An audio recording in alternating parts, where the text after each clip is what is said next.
नहीं है, बट जो लोग हैं एंटी इंडिया वो बहुत वोकल हो रहे हैं और उनकी सारी स्टेटमेंट्स को हाई विजिबिलिटी मिल रही है। तो बांग्लादेश में ये फंडामेंटल हमारी प्रॉब्लम है, let's be honest there. But इसमें जो हमें जिस तरह देखना चाहिए, दो तीन बातें आप जो कह रहे थे, एक आई थिंक हमारा बिग पिक्चर ऑब्जेक्टिव होना चाहिए कि बांग्लादेश अगला पाकिस्तान ना बन जाए हमारे लिए, राइट, मल्टीपल वेज में। अब उस चीज को हैंडल करने के लिए मेरे ख्याल से एक अप्रोच जो हमें इंडिया को लेनी चाहिए, एब्सोल्युटली। देखिए पाकिस्तान में क्या हुआ, पाकिस्तान में हम कहते हैं कि सिविल गवर्नमेंट है, सरकार गवर्नमेंट से गवर्नमेंट डील करेगी, पर करता धरता सारा आर्मी है, हम आर्मी से बात नहीं करते, व्हाटएवर। बांग्लादेश में हमें मेरे ख्याल से इमीडिएटली हमें बांग्लादेश आर्मी के साथ बात करनी चाहिए और उसको सेंसिबिलिटीज समझानी चाहिए, क्योंकि फंडामेंटली लॉ एंड ऑर्डर की इशू है, या उसके अलावा बहुत सारी और इश्यूज है, बट बांग्लादेश इंडिया रिलेशंस के बारे में बात है। और जो भी सरकार हो, सिविल गवर्नमेंट जो भी करे देखते हैं उसे आगे, बट ये ना हो कि बांग्लादेश एक ऐसी रास्ता पे चल जाए जहां पाकिस्तान बन गया है वो, और वहां की मिलिट्री टोटल बैक कर रही है अपनी कट्टरपंथियों को। इसलिए हमें बांग्लादेश की मिलिट्री को एब्सोल्युटली, यस, कम्युनिकेशन कुछ हो भी रही होगी, उसे हमें ज्यादा करना चाहिए। That's one. सेकेंडली, हम कह रहे हैं war mongering by Bangla, Dhaka etcetera, हमें यह भी ध्यान देना चाहिए हमारे यहां भी वॉर मॉन्गरिंग नहीं तो गुस्सा है और जायज है, बट हमें ये गुस्से को आई थिंक देखना चाहिए। हमारी सरकार जो करे सो करे, हमारी पब्लिक जो करे सो करे, बट शायद हमें, क्योंकि ये मिरर इमेज है, आप और हम जो यहां कह रहे हैं वो बांग्लादेश में बैठ के वो कह रहे हैं कि इंडिया में लोग वॉर मॉन्गरिंग कर रहे हैं, फॉर एग्जाम्पल, राइट। तो एनीवे, वो एक और चीज हमें करनी चाहिए, माइनॉरिटीज में केवल हिंदूज ही नहीं, क्रिश्चियंस भी हैं। ट्रंप जो इलेक्शन जीत के आए हैं, इसका बहुत बड़ा सपोर्ट बेस है इवेंजेलिकल क्रिश्चियंस, और उनको बोला ये ओपन चेक है, तुम मेरे को जब आकर के मिलो किसी इशू को लेकर के, हमें हाईलाइट करना चाहिए, और ये बात हाईलाइट होनी चाहिए दुनिया में, खास करके ट्रंप की नजरों तक ये बात पहुंचे कि बांग्लादेश और क्रिश्चियन लीडर्स इन अमेरिका की नजरों में पहुंचे, मैं ये कहता हूं, ताकि वो ट्रंप को बोले हमारे क्रिश्चियंस हर्ट हो रहे हैं, वहां पे कुछ करो, ट्रंप जल्दी एक्ट कर सकता है।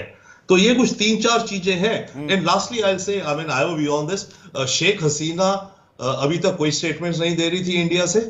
अभी उन्होंने 10 दिन पहले या हफ्ता भर पहले एक स्टेटमेंट दी है। आई डोंट नो, या तो ऑफ कोर्स उन्होंने स्टेटमेंट बिना हमारी गवर्नमेंट की नॉलेज के नहीं दी होगी, तो क्योंकि बांग्लादेश में जो एंटी इंडिया ओपिनियन बहुत सारा है, वो इस कारण है क्योंकि हम शेख हसीना को सपोर्ट करते थे और करते हैं। तो ये फैक्टर्स हैं, अब देखिए आगे क्या चलता है। Will come back to next questions.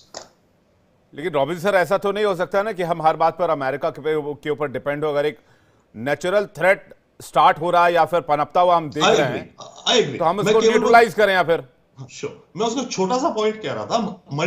देखिए हमारी स्ट्रैटेजी मल्टी डायमेंशनल होनी पड़ेगी, मल्टीपल, हमें मल्टीपल चीजें करनी है, कोई एक सिल्वर बुलेट नहीं है इसके लिए, राइट। तो वो जो अमेरिका वाला एंगल है, जो क्रिश्चियनिटी वाला एंगल है, वो में एक छोटा सा फुटनोट कि आपको अपने अपने पास अलग अलग टाइप के वेपन्स रखने हैं मेरे ख्याल से इस्तेमाल करने को। मल्टीपल चैनल से प्रेशर बनाने की बात आप कह रहे हैं। मैं इस पर कर्नल रिटायर्ड शैलेंद्र सिंह हमारे साथ जुड़े हुए, उनका टेक जानना चाहूंगा। आपकी क्या राय है सर, क्या करें बांग्लादेश में जो ये हेट मॉन्गरिंग चल रही है, और स्पेशली वहां पर इंडियंस को लेकर, इंडियन आर्मी को लेकर, भारत को लेकर, मतलब इन कट्टरपंथी ताकतों के दिमाग में पता नहीं कौन सा फितूर चढ़ा है, ये इंडियन आर्मी से दो हाथ करने की बात कर रहे हैं, वो भी खुलेआम बीच सड़क पर।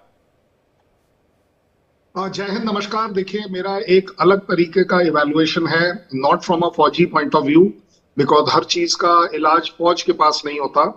मुझे लगता है गवर्नमेंट, जो फॉरेन सेक्रेटरी इस बार बांग्लादेश भेजे गए हैं, वो इन्हीं चीजों के ऊपर, जो अपने पिछले 5 अगस्त से अब तक प्रोसीडिंग्स हम देख चुके हैं, anti India point of view से जिस तरीके से एक सेंटीमेंट वहां उठता चला जा रहा है, ये मैं बड़ी जिम्मेदारी से कहता हूं कि शायद मेरी गवर्नमेंट इसे बांग्लादेश को ब्लेम नहीं करती। वो बांग्लादेश के पीछे जो डीप स्टेट काम कर रहा है, ISI काम कर रहा है, चाइना काम कर रहा है, हमें बांग्लादेश को उससे बचाना है। ये मेरे को लगता है गवर्नमेंट का सोच रहा होगा, क्योंकि ये एक ऐसी नॉन टॉलरेंट गवर्नमेंट है जो छोटी सी भी बात को नजरअंदाज नहीं करती। यहाँ तो हिंदुओं पर अटैक है, हिंदुओं से रिलेटेड आपको मालूम है कि जिस तरीके से एक स्पेशल एक्ट लाया गया था कि कहीं भी दुनिया में अगर मुस्लिम सॉरी हिंदूज परेशान होते हैं तो हम उन्हें अपनी सिटीजनशिप देंगे। ये इस गवर्नमेंट का रिजॉल्व है कि किसी भी तरह की कोई भी टॉलरेंस नहीं होगी कि अगर हिंदूज के साथ किसी भी तरह का दुर्व्यवहार हो या उनका मारपीट हो या उन्हें निकालने की कोशिश हो। अब बात आती है कि हुआ क्या है। हुआ ये है कि गवर्नमेंट ने अब, क्योंकि सिर से पानी ऊपर निकलने वाला है, इस वजह से गवर्नमेंट ने अब एक ऑफिशियल स्टैंड के तौर पर अपने फॉरेन सेक्रेटरी को वहां भेजा है, जो वहां जाकर गवर्नमेंट टू गवर्नमेंट स्टैंड क्या है उस पर बात करेगा। वो कर अपने कंसर्न्स हम उनको बताएंगे और उनका जो ऑफिशियल स्टैंड उसके ऊपर एज अ रिप्लाई मिलेगा, उसके बेसिस पर हमारे रिलेशंस होंगे। क्योंकि उनके जो फॉरेन सलाहकार हैं उन्होंने क्या कहा है कि हमें इंडिया को ये मानना पड़ेगा कि हमारी ये जो रिलेशन है नई दिशा में है। हम नई दिशा की तरफ काम कर रहे हैं। हमारा फॉरेन सेक्रेटरी आपसे दिशा पूछने आया है, आपके साथ दिशा डिसाइड करने आया है कि आप किस तरफ चलना चाहते हैं। आईएसआई के रास्ते पर चलना है, पाकिस्तान के रास्ते पे चलना है, सीरिया के रास्ते पे चलना है, आप कौन सा रास्ता लेना चाहते हैं देख लीजिए।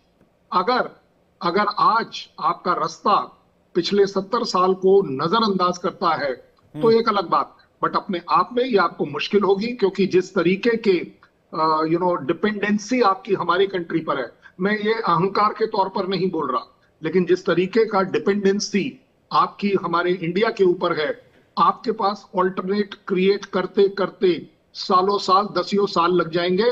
अगर आपको पाकिस्तान और चाइना किसी तरह से सपोर्ट कर भी देगा, बी रेस्ट एश्योर्ड कि ये वो दो रिलायबल पार्टनर कभी नहीं बन सकते जो अपने खुद की कंट्री में रिलायबल नहीं प्रूव हो पाए। विवेक नहीं, लेकिन मैं एक बात नहीं समझ पा रहा हूं कि भाई आप वहां जिस तरह के हालात हैं उसको लेकर हम बार बार डिप्लोमेटिक चैनल्स की ओर जाने की कोशिश कर रहे हैं, लेकिन आप लोगों को लगता है, आप लोग सभी पढ़े लिखे, बुद्धिमान, समझदार, बहुत अनुभवी व्यक्ति हैं, मुझसे बहुत ज्यादा अनुभव आप लोगों के पास, चाहे वो डिप्लोमेटिक चैनल्स के मामले में हो, चाहे वो सैन्य एक्शंस के मामले में हो, लेकिन वहां जो कुछ हो रहा है, गवर्नमेंट का किसी भी तरह का एक्शन प्लान पहले जरूरी है। मैं कहता हूं, अप्रिशिएट करता हूं मैच्योरिटी गवर्नमेंट की कि हमने टॉलरेंस रखी है और अब हम एक ऑफिशियल स्टैंड उनका मांग रहे हैं, और उस ऑफिशियल स्टैंड को मांगने के लिए डिप्लोमेटिक चैनल ही सिर्फ खुला होता है, पॉलिटिकल चैनल उसके बाद और उसके ऊपर के लेवल पर आता है। अगर ये टॉक सक्सेसफुल होती है, हमारा फॉरेन सेक्रेटरी एक अच्छा मैसेज लेकर आता है, कंट्रोल्ड चीजें होनी शुरू हो जाती हैं, तो उसमें पॉलिटिकल इंटरफेरेंस की जरूरत नहीं है। आप लोगों के एक्सपेक्टेशन सर बहुत हाई हैं, प्लीज मुझे माफ कीजिएगा, लेकिन सॉरी टू से दैट आप लोग एक्सपेक्टेशन बहुत लगा के रखे हैं बांग्लादेश से। मुझे जीरो एक्सपेक्टेशन है वहां के लोगों से, वहां की सरकार से और वहां के कट्टरपंथी ताकतों से जो इस वक्त वहां के गवर्नमेंट में हावी है। Sir sorry to say that sir, आपकी बात, आपको हमारी बात हो सकता है आप मेरी बात से इत्तेफाक ना रखें, लेकिन मुझे जीरो एक्सपेक्टेंसी है और जो कुछ हो रहा है वो ठीक नहीं हो रहा है, मेरा ये मानना है। मैं, आप कुछ कहना चाह रहे हैं कर्नल शैलेंद्र पे? मैं फिर अमितोष पारिक और तपस नाहा के पास जा रहा हूं। मेरे को 10 सेकंड दीजिए। मैं सिर्फ ये कहना चाह रहा हूं कि जो चीजें अखबारों में, मीडिया में कवर करी जाती हैं, those are the indicators of that country, लेकिन उस कंट्री को एक ऑफिशियल जवाब हमारे सो कॉल्ड सेक्रेटरी को देना है, फॉरेन सेक्रेटरी को, जिसके बेसिस पर ब्रास ट्रैक्स के ऊपर डिसीजन हमारी कंट्री करेगी कि हमारे हित में क्या है, हमारे हिंदुओं के हित में क्या है। ठीक है, अल्पसंख्यकों के हित में क्या है, इसका मैसेजिंग बहुत जरूरी है। मैं अमितोष पारिक का रुख करूं, लेकिन उससे पहले तपस कुमार नाहा के पास जा रहा हूं। तपस, चूंकि आप हिंदी थोड़ा कम समझते हैं या धीरे धीरे समझते हैं, मैं आपसे सवाल थोड़ा स्लो पूछूंगा। भारत के विदेश सचिव के दौरे से क्या बांग्लादेश में कोई फर्क आएगा? क्या इस दौरे की चर्चा है वहां पर, इस पर बात की जा रही है? देखिए, आज इंडिया विक्रम मिस्री में बांग्लादेश से आ रहा है, मैं समझता हूँ there will be no any difference the position of the Hindus, क्योंकि बांग्लादेश में हिंदुओं पर जो हमला है ना, आज नहीं हो उसका हमला है, बहुत पुराना है, बहुत पहला हुआ तो हो।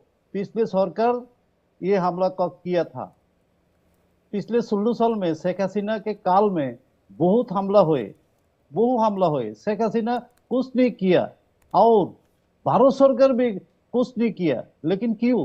भारत सरकार भी कुछ नहीं किया, लेकिन क्यों?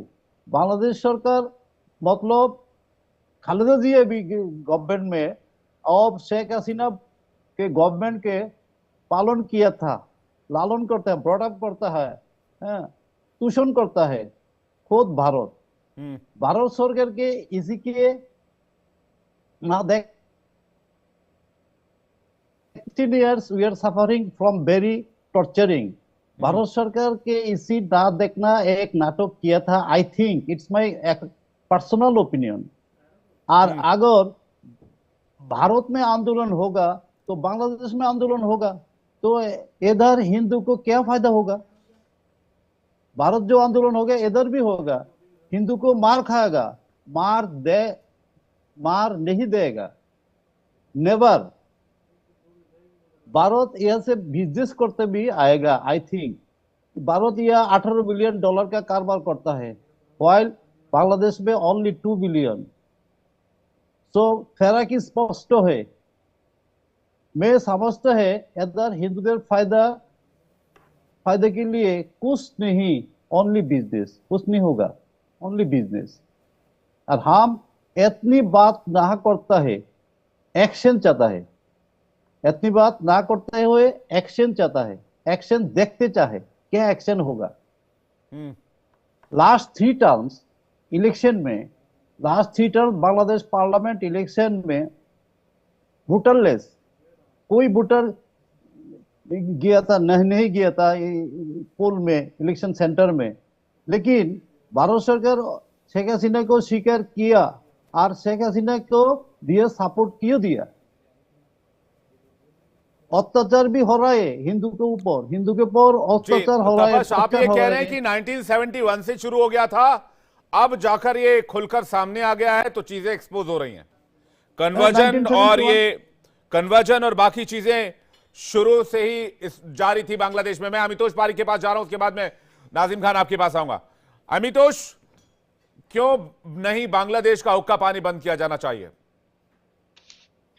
विवेक, निरंतर रूप से बांग्लादेश का विषय आपके माध्यम से बड़ी जोरों तरीके से उठाया जा रहा है, और हमने देखे है कि उसमें निरंतर रूप से डेवलपमेंट भी है। चाहे वो पहले भारत की पॉलिसी की बात हो, चाहे वहां पे एट्रोसिटीज की बात हो, चाहे वहां पे इंटरनेशनल रिलेशंस की बात हो, चाहे भारत में हो रहे संगठन द्वारा किसी तरीके से संगठनात्मक आंदोलन हो। लेकिन आप देखिए कि आज कंडीशन वहां आ गई कि धीरे धीरे धीरे आज बांग्लादेश के हिंदुओं की वहां से उठती हुई आवाज और यहां से बढ़ता हुआ विरोध भारत सरकार को इस पोजीशन पे लेकर आया है कि वो वहां पर अपने हाई कमीशन को भेज रहा है। लेकिन आप देखिए कि बांग्लादेश के जो विषय आज हम छेड़ रहे हैं विवेक, ये बांग्लादेश का विषय आज का नहीं है कि वहां पे एट्रोसिटीज ऑफ हिंदू हुई है। ऐसे निरंतर रूप से आपके साथ जब भी डिबेट करी, मैंने उन वायलेंस के ऊपर में टच करने का प्रयास किया जब कांग्रेस टेन्योर इस भारत में हुआ करता था और बांग्लादेश के हिंदू प्रताड़ित हुआ करते थे, या पाकिस्तान के, अफगानिस्तान के। लेकिन एक भी हाई कमीशन वहां नहीं भेजा जाता था, किसी तरह से कोई इंटरनेशनल कॉल नहीं करी जाती थी। जब बांग्लादेश 1971 लिबरेशन वॉर में Indian army supported by government of India involve होता है, तब 2 चीजों पे उनको वहां पे सपोर्ट किया जाता है। एक होता है नेशनलिज्म, एक होता है सेक्युलरिज्म। लेकिन जैसे ही बांग्लादेश बनता है 1971 के लिबरेशन वॉर के बाद, वहां पे 6 साल के अंतर्गत वहां पे चेंज किया जाता है और सेक्युलरिज्म हटा के Islam as a state of religion ले लिया जाता है। और उसके बाद से atrocities against Hindus, ethnic minorities start हो जाती है और वो निरंतर रूप से चलती है।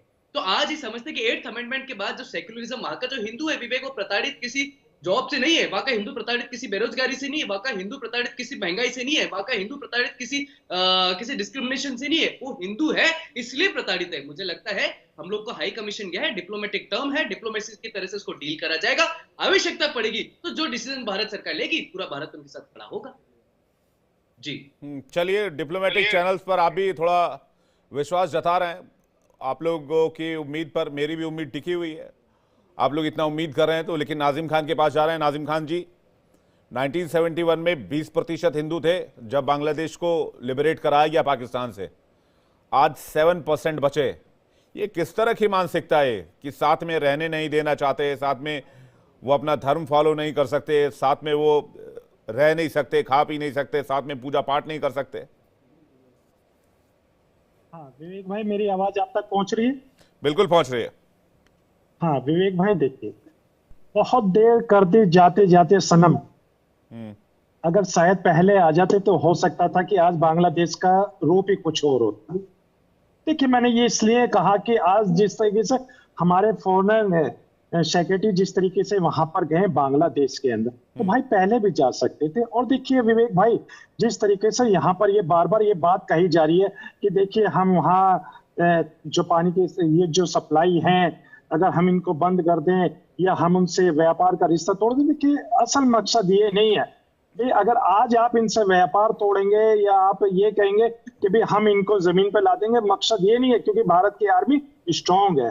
और देखिए हम अपनी आर्मी पे फख्र महसूस करते, और जिस दिन भारत सरकार चाहे तो बांग्लादेश, पाकिस्तान, अफगानिस्तान तीनों को जब मर्जी भारत के अंदर मिला सकती है, अखंड भारत बना सकती है। लेकिन आखिर क्या वजह है कि हमारे हिंदू भाई इतने पीड़ित होने के बाद भी भारत सरकार का कोई स्टैंड मतलब आप ये अभी कह तक रहे हैं क्लियर नहीं हुआ? कि वहां की कट्टरपंथी ताकतें, यहाँ की कट्टरपंथी ताकतें दोनों एक साथ मिल जाए, उसके बाद दोनों मिलकर उत्पात मचाए?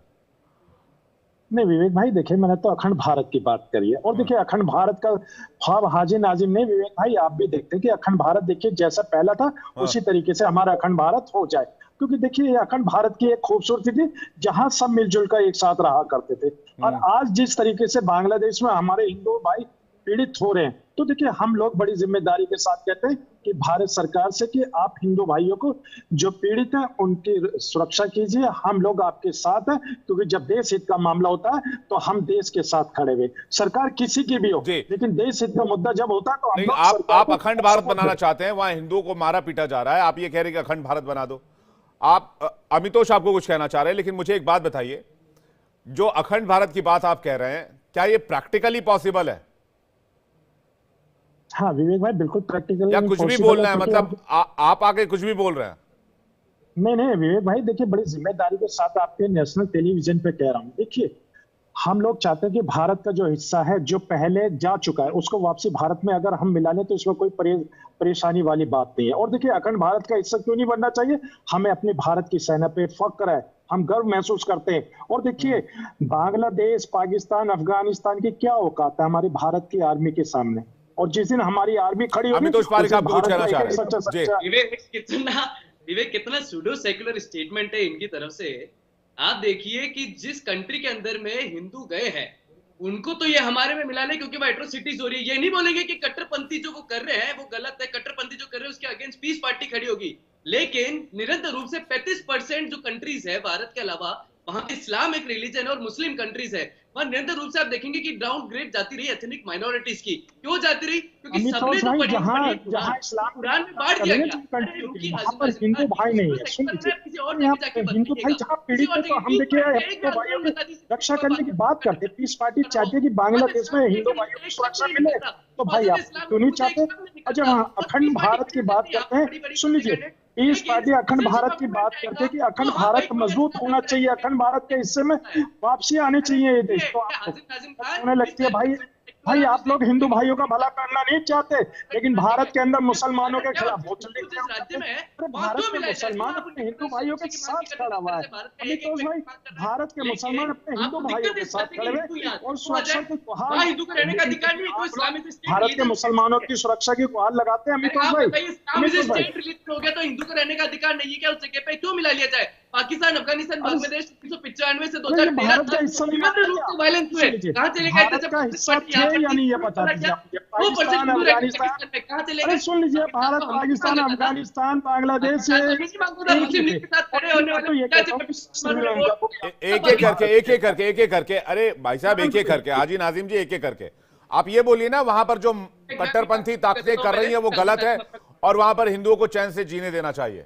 आप इस बारे में क्यों नहीं प्रोटेस्ट करते, क्यों नहीं सरकार पर दबाव बनाते, आप क्यों नहीं आंदोलन करते दिल्ली के जंतर मंतर पर?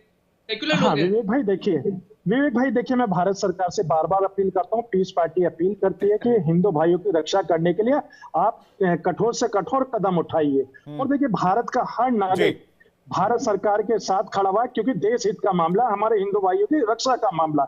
लेकिन आखिर क्या वजह होती है जब हम भारत के अंदर मुसलमानों तो यानी कि पीस पार्टी सीए को सपोर्ट करती है, राइट नाजिम जी? सुन लीजिए पीस पार्टी सीए को सपोर्ट करती है ना? करती है, बता दो। अरे सुन लीजिए, मैंने कहा कि देश हित के जो फैसले, सुन लीजिए विवेक भाई, देश अरे हिंदू भाइयों के हित का फैसला है, पीस पार्टी सपोर्ट करती है ना माइनॉरिटीज को?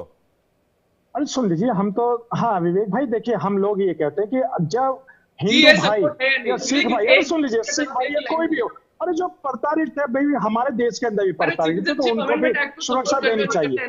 जो अरे सुरक्षा नहीं देनी चाहिए? हिंदू भाइयों का जिक्र कर रहे हैं, तो अगर हिंदू भाइयों की इतनी चिंता है तो सिटीजन अमेंडमेंट एक्ट सही है ना, आप सपोर्ट करते हैं ना? अगली बार जब डिबेट करेंगे बोलेंगे नाजिम खान सपोर्ट करते हैं सीए को? देखिए, मैंने कहा कि जो भारत सरकार के जो देश हित के लिए फैसले होते हैं, तो उसमें देखिए भारत के हर नागरिक की नैतिक जिम्मेदारी बनती है कि अगर कोई भी देश हित के लिए फैसला, देश हित के लिए जो फैसले होते हैं उसके लिए हर किसी को रहना चाहिए। मैं रॉबिन सर के पास जा रहा हूं, मैं आ रहा हूं। नाजिम खान, आप मेरे सवाल का जवाब नहीं दे पा रहे। आप हिंदुओं की अगर बात, हिंदू भाइयों की बात कर रहे हैं जो बांग्लादेश में इस वक्त मुसीबत में है, और इस वक्त इनफैक्ट तो तपश नाग कह रहे हैं कि 1971 से मुसीबत में है, आप कह रहे हैं कि भाई उनके लिए सीए होना चाहिए, नहीं होना चाहिए, इस पर स्टैंड क्लियर नहीं कर पा रहे हैं। मैं रॉबिन सर से बातचीत करना चाह रहा हूं। रॉबिन सर, वो बात जो रही वो एक्सपेक्टेशन की, वो सवाल तो मेरा आपसे था ही। दूसरी बात जो नाजिम खान कह रहे हैं कि इंडियन गवर्नमेंट को हार्ड एक्शंस लेने चाहिए अभी से। देखिए, कोई भी गवर्नमेंट होती है कुछ एक्शन ले सकती है। हार्ड एक्शन आप कैसे डिफाइन करें, क्या करें, और बाय द वे जो भी बातें हैं, वॉर तो आप बिल्कुल मतलब टेबल से हटाई दीजिए आइडिया कि इंडिया बांग्लादेश पे अटैक करे, व्हाटएवर, वो टोटली आउट है वो बातें, राइट। अगर होगा, वक्त आएगा, चाहिए होगा तो हो जाएगा, बट आउट। अब गवर्नमेंट्स के पास हार्ड एक्शन का क्या है? केवल हम प्रेशर बना सकते हैं, एक डिप्लोमेटिक प्रेशर बना सकते हैं, और जैसे कि मैं कह रहा हूं कि बैक चैनल से मिलिट्री डिस्कशंस हो, ताकि हम बांग्लादेश की मिलिट्री को अपने साथ नॉर्मलाइज व्यू उनका हम ला पाए। उसके अलावा इंडियन गवर्नमेंट जो कर सकती है, आईएमएफ जो है, international monetary fund, Asian development bank और वर्ल्ड बैंक, ये तीनों मल्टीलैटरल एजेंसी से बांग्लादेश को काफी बड़ा इकोनॉमिक मदद चाहिए। इकोनॉमी उसकी काफी खराब है। 7 बिलियन का आई थिंक आईएमएफ से लोन अप्रूव हुआ था एक साल पहले, अभी फिर उसकी 2 बिलियन की पेमेंट लोन आना है। मेरा यह कहना है कि इंडियन गवर्नमेंट आईएमएफ के साथ, एशियन डेवलपमेंट बैंक और वर्ल्ड बैंक को ये बोले और एहसास दिलाए कि आपका जो लोन है बांग्लादेश को, वो कंटिंजेंट होना चाहिए इस क्लॉज में कि आपकी कंट्री के अंदर माइनॉरिटीज के खिलाफ जो अट्रॉसिटीज हो रही है वो बंद होंगी, राइट। वो एक कॉन्क्रीट स्टेप है जो भारत सरकार ले सकती है, क्योंकि लेंडिंग एजेंसीज जो पैसा दे रही हैं, वो जब कंडीशन लगाएंगी तो शायद वो कंडीशन बांग्लादेश को थोड़ी ज्यादा फॉलो करनी पड़ेगी, क्योंकि उन्हें पैसा चाहिए। बेसिक बात है, आप कैसे उस पर स्क्रू टाइट करो अगर हमें करना है हार्ड एक्शन, और क्या है, right. So I think that's one जो हमारी सरकार कर सकती है इकोनॉमिक एंगल से। उसके अलावा हम कोई इनके ऊपर ब्लॉकेट तो लगा नहीं सकते, ना हम लगाना चाहेंगे, मामला और बढ़ेगा, राइट। इसके अलावा यस, हम इंटरनेशनल पार्टनर्स के साथ मिलकर के बांग्लादेश पे और प्रेशर डाल सकते हैं, डलवा सकते हैं, जिसमें मैं एक इंक्लूड कर रहा था कि अमेरिका के साथ यहाँ प्रेशर डले बांग्लादेश के ऊपर, अगर हमें फिट बैठता है। जापान के साथ, वहां एशियन डेवलपमेंट बैंक तो है।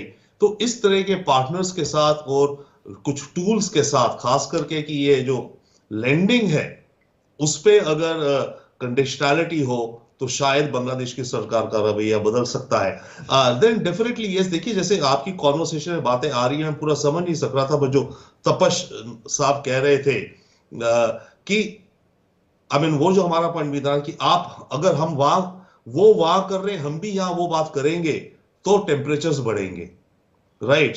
If I think that's what Tapash was saying, also which I feel, maybe I'm wrong, कि हमें अपने यहाँ से अपना नैरेटिव संतुलित रखना है, राइट। पब्लिक का मैं कह रहा हूँ, गवर्नमेंट का तो बहुत संतुलित होता ही है। गवर्नमेंट तो जैसे कर्नल शैलेंद्र सिंह कह रहे थे ना, गवर्नमेंट गए हैं विक्रम मिस्त्री, बातें करेंगे, और इन बातों में इनके अलावा बड़ी और बातें हैं। वाटर शेयरिंग की हमारी इश्यूज हैं, स्मगलिंग की इश्यूज हैं, उन सब चीजों पे एनर्जी की इश्यू है। अभी सबसे लेटेस्ट कल हुआ है, बांग्लादेश ने इंटरनेट फाइबर ऑप्टिक केबल्स जो एक आती है सिंगापुर से इंडिया, चिटागोंग एंड ऑल, हम नॉर्थ ईस्ट उन्हें ले कर रहे थे इंटरनेट एक्सेस के लिए, ब्रॉडबैंड के लिए। बांग्लादेश ने कल ही आई थिंक उसको रोक दिया है। तो हमारे नॉर्थ ईस्ट को जो इंटरनेट एक्सेस के लिए नया इंफ्रास्ट्रक्चर डलना था, शॉर्टर रूट था, बांग्लादेश ने उसमें फिलहाल रोक लगा दी है। वो भी एक मुद्दा है बात करने का। तो मल्टीपल टॉपिक्स है बात करने के जो विक्रम मिस्त्री ने करेंगे। But yes, I would understand your point, जो आप कह रहे हो कि मामला ज्यादा सुधरेगा नहीं, क्योंकि पब्लिक ओपिनियन बांग्लादेश में इंडिया के काफी खिलाफ गुस्से में है। गलत कारण प्रोपेगेंडा कराया पाकिस्तान ने, जमात के स्टूडेंट विंग्स ने, जो भी हुआ, शेख हसीना ने भी डिक्टेटोरियल बड़े काम करे हैं। बहुत लोग शेख हसीना से भी बड़े त्रस्त थे। ओके, इसकी भी किडनैपिंग्स वगैरह सब कराती थी, ये भी डिक्टेटर थी, राइट। वो ब्लेम करते थे इंडिया को कि इंडिया ने शेख हसीना को सत्ता पे रखा है, इंडिया का सपोर्ट ना हो तो शेख हसीना कल चली जाएगी। जैसे कि मानिए असाद का हाल हुआ, असाद एक्सट्रीम डिक्टेटर थे, राइट। तो असाद का हुआ कि इसको जो बैक करता है वो भी एक हमारा दुश्मन बन जाता है। तो ये एलिमेंट है among some of things in Bangladesh, I think. और रॉबिन सर, आपने कहा कि भाई हम फाइबर लेते हैं बांग्लादेश से, जिसको नहीं, हम बेच रहे हैं, लाइन लगा रहे थे जी, ठीक है। हम मानव निर्मित फाइबर लेते भी हैं, इंपोर्ट करते हैं। अच्छा, वो जी, हम लेकिन एक्सपोर्ट करने वाली चीजों पर नजर डालें, हम कपास यानी कि कॉटन एक्सपोर्ट करते हैं, पेट्रोलियम उत्पाद एक्सपोर्ट करते हैं, अनाज एक्सपोर्ट करते हैं, ऑर्गेनिक इनऑर्गेनिक केमिकल एक्सपोर्ट करते हैं। अगर बातचीत नहीं सही चैनल से हो पाती है या बांग्लादेश ट्रैक पर नहीं आ पाता है, तो हम रिलेशंस को कम करें, हम सैंक्शंस लगाएं। सैंक्शंस हम लगाएं, श्योर लगा सकते हैं, पर याद रखिए हमने नेपाल पे सैंक्शंस लगाई थी 2017 में या 15 में। घाव डीपर हो जाते हैं, राइट। हम सैंक्शंस हमेशा तो लगा नहीं पाएंगे, और हमारी सैंक्शन से ऐसा तो है नहीं कितना घुटनों पे आ जाएगा बांग्लादेश। तो हम लगा सकते हैं कुछ टारगेटेड चीजें, आई वुड एग्री, बट हम उन्हें और इतनी ज्यादा है भी नहीं हमारी या तो हो कि हमारी इतनी लेवरेज हो कि 90% बांग्लादेश की इकोनॉमी हम पे टिकी है। तब हमने लगाई सैंक्शन तो पूरा बांग्लादेश का इंजन रुक गया। वो चाइना से, उसका लार्जेस्ट ट्रेडिंग पार्टनर चाइना है, राइट, एंड बाकी और देश है। जो मैं बात कर रहा था, मैं कर रहा था फाइबर ऑप्टिक केबल, जो कि इंटरनेट एक्सेस के लिए, राइट। तो वो उसका रास्ता अभी बांग्लादेश ने रोक दिया है। But economic trade sanctions I don't think हम लगा सकते हैं, और शायद लगाने की जरूरत है, और शायद ये वाइज भी नहीं है, क्योंकि लगाया साल बाद जो भी होगा लोगों को याद रह जाता है, वो एक और रीजन बन जाता है to create anti India sentiment in Bangladesh. I am not saying कि हमें इन चीजों से झिझकना चाहिए कि वहां एंटी इंडिया हो जाएंगे, होते हैं तो हमें फर्क नहीं है। वो है सर, हो चुके हैं, yes. हो जाएंगे तो खैर अब दूर की बात हो गई, वो हो चुके हैं। एंटी इंडिया सेंटिमेंट वहां बहुत हावी है। मैं इस पर कर्नल रिटायर्ड शैलेंद्र सिंह का टेक चाहूंगा, उसके बाद में बाकी मेहमान का रुख कर रहा हूं। शैलेंद्र सर, क्या कहेंगे आप? देखिए, हमें बड़ी जिम्मेदारी से समझना चाहिए, किसी भी तरह का military action against Bangladesh will be the easiest way out. ये इतना आसान होगा कि कुछ पूछिए ही मत, क्योंकि there will be hardly any opposition. That is why I would not advocate कि any kind of conflict is the answer. मुझे लगता है कि ये जो पहला कदम, हालांकि लेट देर आए दुरुस्त आए, कि ये पहला कदम 5 अगस्त के मे बी 15 से 20 दिन के अंदर अंदर आ जाना चाहिए था, कि उस गवर्नमेंट का, उस इंटरिम गवर्नमेंट का स्टैंड क्या है। क्योंकि मैं आपको बड़ी जिम्मेदारी से एनालाइज करके बता रहा हूं, तो ये आंदोलन हुआ क्यों था, जो सो कॉल्ड स्टूडेंट आंदोलन। अगर आपको याद होगा, हमने तब भी यही कहा था कि ये सिविल सर्विसेज का जो कोटा सिस्टम है उसके खिलाफ था। साथ ही साथ चुनाव सुधार के बारे में था, क्योंकि शेख हसीना पर चार्जेस थे कि उन्होंने मैनिपुलेट कर गवर्नमेंट बना ली है, या जो भी है डेमोक्रेसी को किल कर दिया वगैरह वगैरह। लेकिन हमने तब भी कहा था ये मुद्दा है ही नहीं, मुद्दा आईएसआई का है, मुद्दा चाइना का है, मुद्दा पैसों का है। इस समय भारत की सबसे बड़ी जिम्मेदारी, मैं एज अ फौजी बोल रहा हूं, इमेजिन करिए, भारत की सबसे ज्यादा बड़ी जिम्मेदारी ये है कि किसी भी तरह बांग्लादेश को किसी भी हालत में पाकिस्तान और चाइना के चुंगल में ना आने दें। क्यों? किसी भी तरह का बैड रिलेशन अगर हम उनके साथ क्रिएट करते हैं, तो हमारे लिए सबसे बड़ी प्रॉब्लम आती है कि हमारे लिए एक और फ्रंट खुल गया। और जब इस तरह का कोई फ्रंट खुलता है, तो आपको मालूम ही है कि आपकी लाइबिलिटीज बढ़ती चली जाती है। ये सर आप अभी सर ये आप अभी कह रहे हैं कि ये मानकर चलिए कि हो सकता है एक नया फ्रंट खुल जाए। पाकिस्तान के टीवी चैनल्स में इस बात को लेकर डिबेट चल रही है कि एक नया फ्रंट भारत के लिए खुल चुका है, भारत के लिए दूसरा फ्रंट चल रहा है। वहां के एक्सपर्ट्स, वहां के डिफेंस एक्सपर्ट्स लगातार इस बात को कह रहे हैं कि भारत के लिए एक नया फ्रंट है और बांग्लादेश पाकिस्तान का बहुत बढ़िया अलाई बनेगा। मैं एग्जैक्टली यही बोल रहा हूं कि बांग्लादेश को हमें बचाना है कि वो इस ट्रैप में ना आए, आईएसआई के इस ट्रैप में ना आए। जमात को आप ब्लेम करते रहिए, जमात बनी कहां से थी?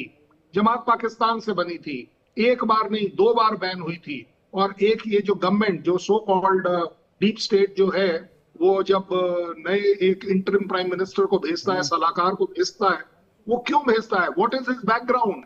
चेक करिए, आपको पता चलेगा कि ये बैकग्राउंड बड़ा क्लैरिटी के साथ, he is a puppet of US. और अब हमारी डिप्लोमेटिक विन हो सकती है, क्योंकि अगर ट्रंप जनवरी में आते हैं और उन्होंने ऑलरेडी क्रिटिसाइज किया है बांग्लादेश को कि एंटी हिंदू राइट्स नहीं होने चाहिए या उनके इनिशिएटिव्स को रोकना चाहिए गवर्नमेंट के तौर पर। अब देखिए, मैं हर बार यही कहूंगा, चाहे कुछ भी कह लीजिए, अपने आप में किसी भी तरह का conflict is not the answer, because India का कैरेक्टर और उसका हमेशा से ये रहा है मानवता पहले।